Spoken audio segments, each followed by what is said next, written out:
Hey guys, welcome to Clearwater Beach.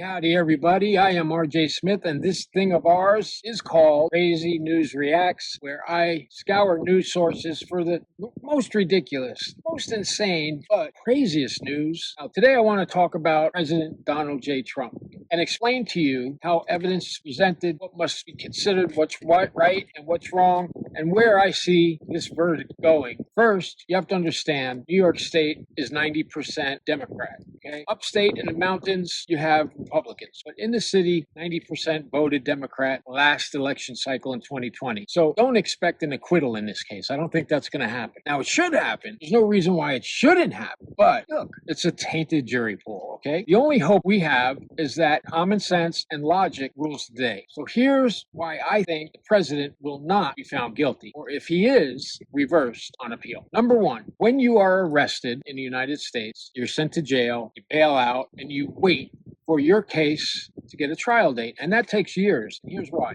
The state has to obtain their evidence. That takes a long time. And then your defense lawyers have to put discovery, requesting all of that evidence. They have to go through all that evidence. They have to interview all these witnesses and police and everything. Then they make appeals during this process. And there are so many continuances in the case during its lifespan that it takes years to get to a jury. But President Trump, it took only months. All of the people waiting for their jury days who have waited years were pushed to the side so that they could rush this to the front. Now, why would they do that? Well, they want to convict President Trump before the election. But that's not going to help them like they think. And here's why. Every time a case or an opinion or a charge has gone against the president, his poll numbers go up, not down, which is historically the case. Okay, so the fact, if they find him guilty, which I'll talk to you about in a minute, his poll numbers are going to go through the roof more. He is more popular now than he was before he was charged with anything a couple years back. Second, he has enormous support from the community across the country. Just recently, he had 100,000 people show up at a rally just to see him. They lined up the night before anything even happened, right? Hours and hours before the event would even start, people had already lined up and they were going in, 100,000 people. He just flew over Speedway this past weekend, Memorial Day, and when his plane was spotted above the racetrack, the crowd went crazy. This is a guy who gets 10, 20, 30, 40, 50,000 attendees at his rallies. Biden, lucky to get hundreds, right? It's just the truth of the matter. So he's a very popular guy, and every time they persecute him more, his poll numbers go up. That's number one. And that's why it doesn't matter what happens this week, because the people are going to support him no matter what. So what has to happen in a criminal trial to make it fair and impartial, which is the standard? When a prosecutor brings a case against anyone, number one, they have to have probable cause that a crime had been committed. In this case, there is no state election fraud case. There's no crime. It doesn't exist. No state can prosecute a defendant on a federal election fraud case.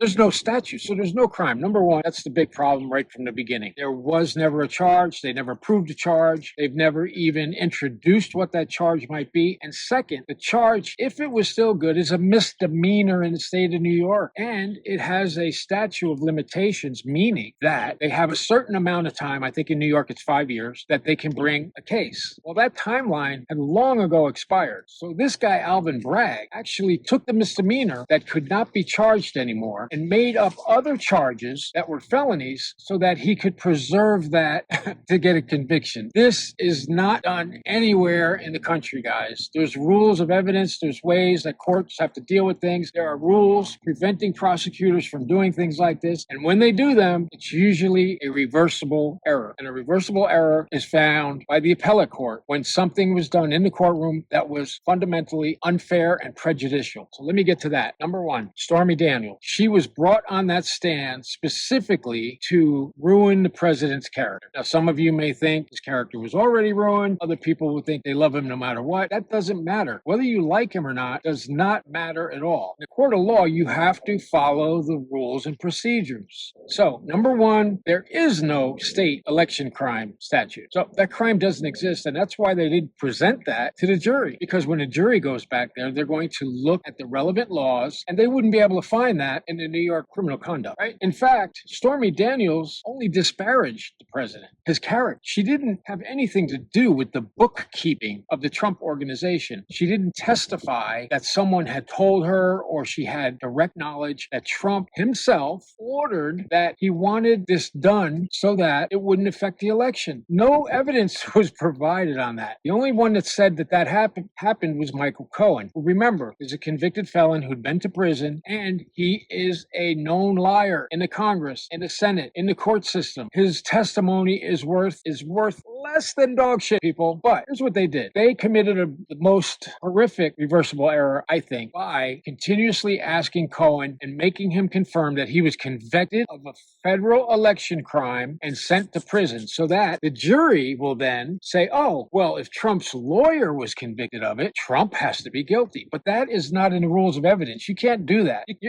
Just because you commit a crime, your family can't be charged with it, right? Your partners can't be charged with it. Your employees can't be charged with it. Even if they know about it, they had no part of it. This was a bookkeeping entry of $400 and something thousand paid to Michael Cohen, which included a lot of different things. Now, in order for you to believe, or the jury to believe, that Trump knew about these payments, you have to believe he knew that Michael Cohen robbed $60,000 from him. Makes sense, right? Because Michael Cohen stole $60,000 out of that $400,000 because he felt like he was owed it as a bonus. Now, if you or I steal money from our employer because we feel like we're owed it, we're going to jail, right? It's a crime. But the New York District Attorney, Alvin Bragg, never charged Michael Cohen with theft, with robbery. They just let it go. And that is a big crime when you compare it to a bookkeeping error. Okay, that's number one. So Stormy Daniels was brought on to tell all this salacious stuff. She offered no evidence to the actual crime, but she offered a lot of evidence as to sex and porn stars and, that she had slept with hundreds of people and,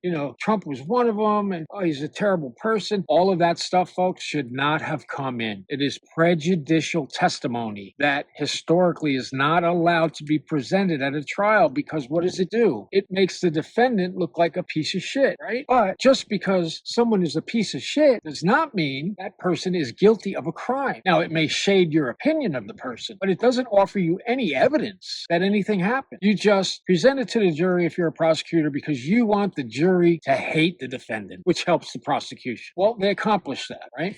Second, in order for a trial to be fair, you have to be an impartial judge. I think we can all agree, no matter what side of the political spectrum you're on, this guy is not a fair judge, okay? He historically is pro-defense, right? He's a liberal judge, but he hates Trump, and his daughter is one of the biggest fundraisers for the Biden administration. So he has a conflict. And in law, if you have a conflict, you have to recuse yourself. You have to recuse yourself. You cannot preside over a trial when you are convicted like that. But he didn't recuse himself, right? Second, the judge has to be fair. 80% of the objections raised by the defense were overruled, whereas 80% of the objections made by the prosecution were sustained or allowed without any reasoning. So usually when someone says objection, the judge will say what grounds, and you got to say what grounds, and then he'll decide whether it's sustained or overruled. In this case, there was none of that. Every time the prosecution said objection, the judge said sustained without any law being presented as to why something should be or shouldn't be. Reversible error, coming back on appeal, just because of that. Now, they put on Michael Cohen, who is a known liar. He lied before Congress and the Senate.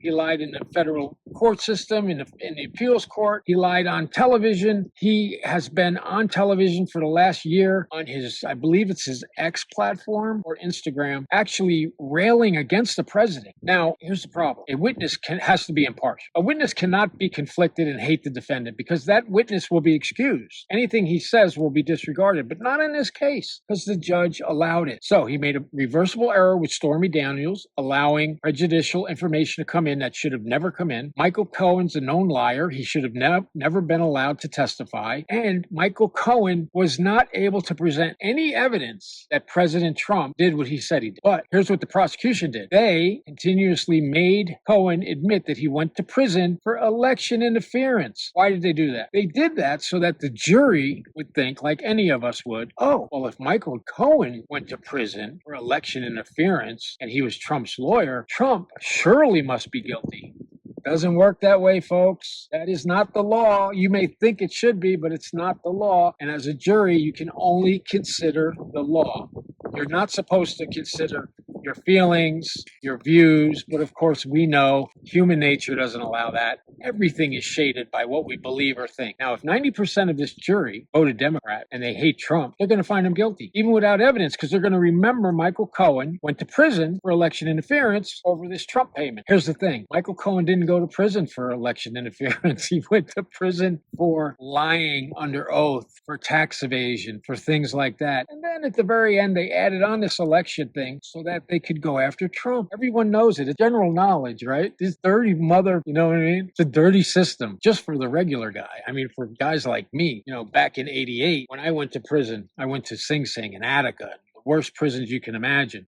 This is someone they really hate and they don't want him to become president. But here's the thing. You have to be fair. So we have a judge who's conflicted. We have a prosecutor brought charges against the defendant where there is no actual charge on the books. There's no election interference on a New York criminal conduct in New York's criminal code. Doesn't exist because that's a federal crime. And guess what? The Federal Election Commission did not bring a charge against Trump because there was no evidence of a crime. The Department of Justice didn't bring a federal charge because there was no evidence of it. So how can Bragg charge that when, number one, there is no law in the books about election interference in New York or any other state? That's a federal crime. So right there, this case is flawed from the very beginning. Second, with the witnesses, what he did with Cohen, what he did with Stormy Daniels. But there's a third reason that this is going to be brought back on appeal. When Donald Trump presented his evidence, which was just two witnesses, right? He called the respected federal prosecuting attorney and longtime attorney who was going to testify as to what Michael Cohen told him, because he had represented Michael Cohen back when he was originally charged with all these federal crimes of lying and everything else. And this lawyer, I can't remember his name right now, but he told Michael Cohen, he asked Michael Cohen at the time, do you have any evidence against anyone that we can give to the prosecutor so that we can get your charges reduced by giving them a bigger fish? He consistently told his lawyer, I swear to God, Bob, well, that's the first name. I swear to God, Bob, I have nothing against Trump. He said this a dozen times according to the lawyer. Now, he wanted to come on and say that, tell the jury about it. The judge limited that testimony and actually cleared the courtroom when this respected lawyer glanced at him the wrong way or was looking at him. The judge screamed at him about,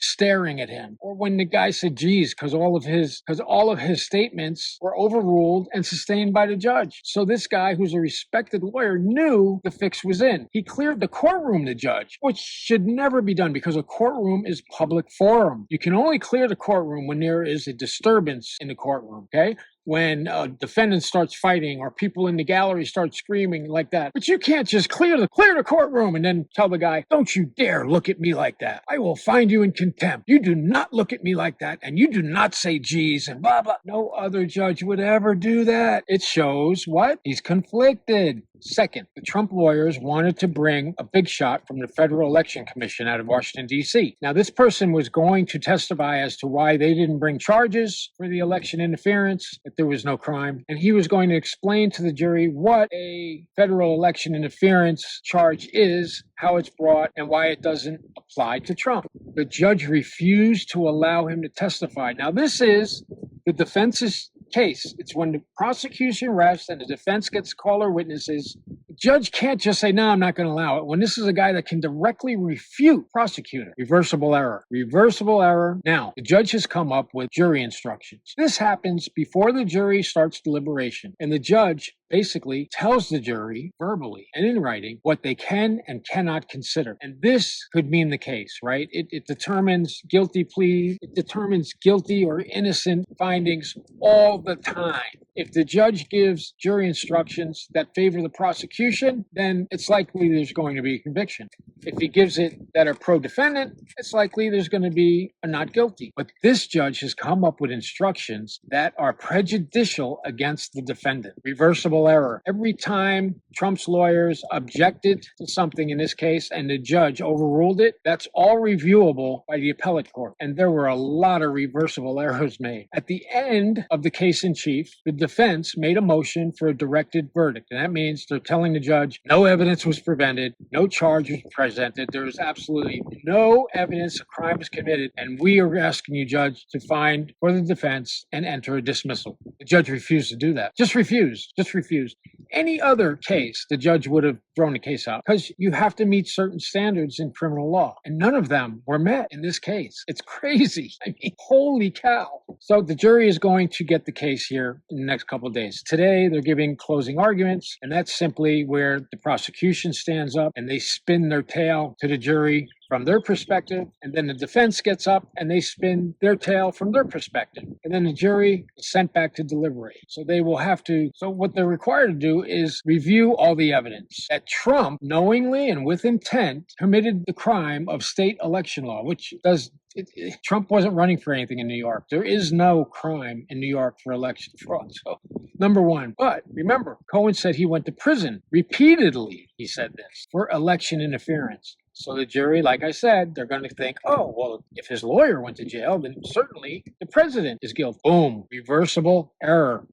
Reversible error. Reversible error. So what happens if the jury can't reach a decision? Let's say 11 jurors vote guilty.